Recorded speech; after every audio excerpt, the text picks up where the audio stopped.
তো হ্যালো বন্ধুরা, আসসালামু আলাইকুম। তো এই এয়ার কুলার ফ্যান, যে বড় যে খাসা ফ্যান আছে, সবচাইতে বড়, তো ওই ফ্যানের কয়েল রিলোডিং করতে চাইলে যারা নতুন ভাইরা আছে যে কয়েল বাঁধতে পারেন না, তাদের জন্য ভিডিও। তো এই ফ্যানের এত সর্বোচ্চ অ্যালুমিনিয়াম তার থাকে। অ্যালুমিনিয়ামের তার থাকার কারণে হয়তো বা 6 মাস 1 বছরের মধ্যে কয়েলটা ডেট ওভার। তো এটা যদি তামা দিয়ে রিওডিং করতে পারেন, তো অবশ্যই এই ফ্যান 2 4 10 বছরও কিছু হবে না। যদি আবার এর মধ্যে ব্যারিং গ্রুপ করতে পারে, তা তো কোনো কথাই নেই। যাওয়ার মধ্যে যাবে ভুল, এছাড়া কোনো কিছু যাবে না। আশা করি ক্যাপাসিটার এটা যাবে, এছাড়া কিছু যাওয়ার সম্ভাবনা নাই। তো ইনশাল্লাহ আমার অনেকটাই কয়েল বাধাই করা আছে, কিন্তু একটা ফ্যানের কোনো প্রবলেম হয় নাই। তো এই ফ্যানের ডাটা শিটটা আপনাদের মাঝে দিতে চাই যে এই ফ্যানটা কিভাবে কয়েল রিডিং করা সম্ভব। তো এই যে একটা ডাটা মানে খাতায় আট করিয়া আমার ভাগ্নেরে শিখাইতেছি কাজ। তো কাজটা তারে শিখানোর জন্য আমি আপ্রাণ চেষ্টা করতেছি।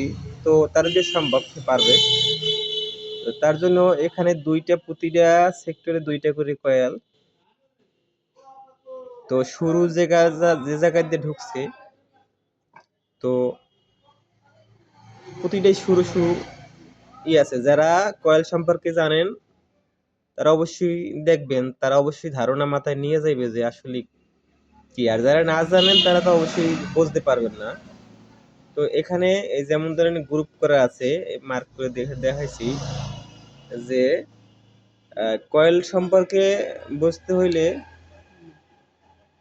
এই যে একটা কয়েল সাইড, ছোট কয়েল এবং বড় কয়েল, এইটা বড় কয়েল করছি, এটা ছোট বড় কয়েল মধ্যে, এটা ছোট কয়েল, সেম টু সেম এই জায়গায় ওই রুমের বুঝে নিতে হবে। আমি তো অতটা ডায়াগ্রাম করি নাই, স্বাভাবিক কিছু করছি। তো কানেকশন সম্পর্কে আমি এই জায়গায় ডায়াগ্রামে দিয়েছি। আমার ভাগ্নে এটা দেখার পর সে করে ফেলাইছে। তো আপনারা অবশ্যই সম্ভবত কাজটা পারবেন। তো আশা করি সবাই বুঝতে পারছেন। এটা হচ্ছে এয়ার কুলার ফ্যান, কয়েল বাঁধাই 24 স্লট। তো ইনশাল্লাহ সবাই যে যদি না পারেন অবশ্যই ফলো করবেন, আমার চ্যানেলটা সাবস্ক্রাইব করবেন এবং লাইক শেয়ার কমেন্ট করবেন। অবশ্যই আপনাদের মতামত দেব ইনশাল্লাহ।